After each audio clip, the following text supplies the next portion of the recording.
ITR आपने ठीक भरी है, या ऐसा तो नहीं है आपने आईटीआर को रिवाइज़ करवाया है या आईटीआर में आपने टैक्स पे नहीं करा है। तो आज की वीडियो में हम आईटीआर के बारे में बात करने वाले हैं।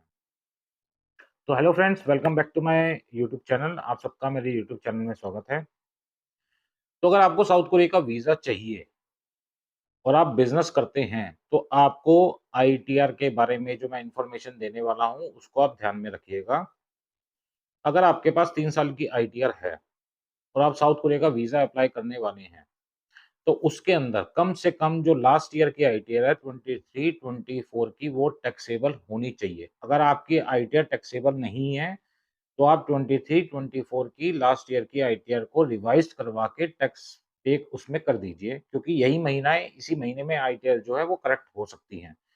क्योंकि जो नेक्स्ट अब आएगा मार्च के बाद अप्रैल का महीना या मई का महीना, उसमें नई आईटीआर भरी जाएँगी। तो उसमें तो वैसे भी 7 लाख से नीचे की जो आप आईटीआर भरेंगे वो ज़ीरो है, नील है। तो आपको 23-24 की जो आईटीआर है, आप उसमें टैक्स पे करिए, उसको रिवाइज़ करवाइए अगर आपको साउथ कोरिया का वीज़ा चाहिए तो। क्योंकि आपकी तीनों साल की आईटीआर नील है, तो आपको साउथ कोरिया का वीज़ा नहीं मिलेगा। ये 100% श्योर हूँ मैं। सेकंड, जो पर्सन जॉब करते हैं और उनकी सैलरी जितनी आ रही है, उसके हिसाब से ही उनको टैक्स भरना है।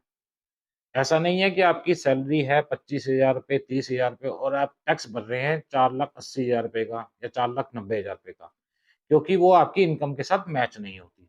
अगर आप उसके अंदर आपका सीए कोई एडिशनल इनकम दिखा रहा है, तो आपको उसका प्रूफ दिखाना पड़ेगा। अगर आप प्रूफ नहीं दिखाएँगे, तो आपका वीज़ा नहीं लगेगा। तो जो बिज़नेस पर्सन है, उन्होंने अगर अपनी आईटीआर में कोई टैक्स पे नहीं करा है, तो कम से कम 1 साल की आप आईटीआर जो करंट ईयर की है, उसको उसमें आप टैक्स पे करिए, उसको रिवाइज़ कराइए।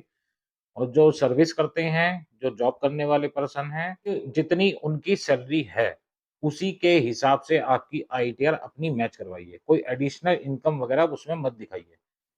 क्योंकि अगर आपकी आईटीआर आपके बैंक स्टेटमेंट की आपके इनकम के हिसाब से मैच नहीं होती, ये बार-बार मैं रिपीट इसलिए कर रहा हूँ, क्योंकि इसका आपको ध्यान रखना है। अगर आपकी आईटीआर इनकम के साथ मैच नहीं होती या आप उसमें कोई एडिशनल इनकम दिखा रहे हैं और उसका आपके पास प्रूफ नहीं है, तो साउथ कोरिया आपको वीज़ा नहीं देगा, क्योंकि साउथ कोरिया जो है आईटीआर को वेरीफाई करता है। इसका प्रूफ मेरे पास है।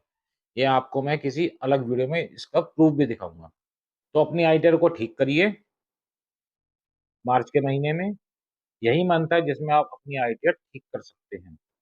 और इसके अलावा अगर आपको साउथ कोरिया का वीज़ा चाहिए, शॉर्ट वीज़ा चाहिए, साउथ कोरिया का पैकेज चाहिए जिसमें 3 कंट्री की ट्रैवल हिस्ट्री है या आपको ट्रैवल करना है, तो आप अपनी सीट बुक कर लीजिए, क्योंकि अगले महीने हम ट्रैवल करने जा रहे हैं वियतनाम, कंबोडिया और थाईलैंड।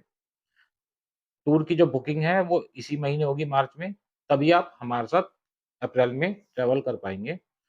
और अगर आपको कनाडा, शेनेगन, ऑस्ट्रेलिया, न्यूज़ीलैंड का वीज़ा भी चाहिए, तो भी आप हमारे साथ कॉन्टैक्ट कर सकते हैं। तो आज की वीडियो में मैंने आपके साथ यही इन्फॉर्मेशन शेयर करनी थी। अगर आपको वीडियो अच्छी लगी हो तो मेरे चैनल को लाइक करिए, सब्सक्राइब करिए, सब्सक्राइब ज़रूर कर लीजिएगा। मिलते हैं नेक्स्ट वीडियो में। Thanks for watching my video.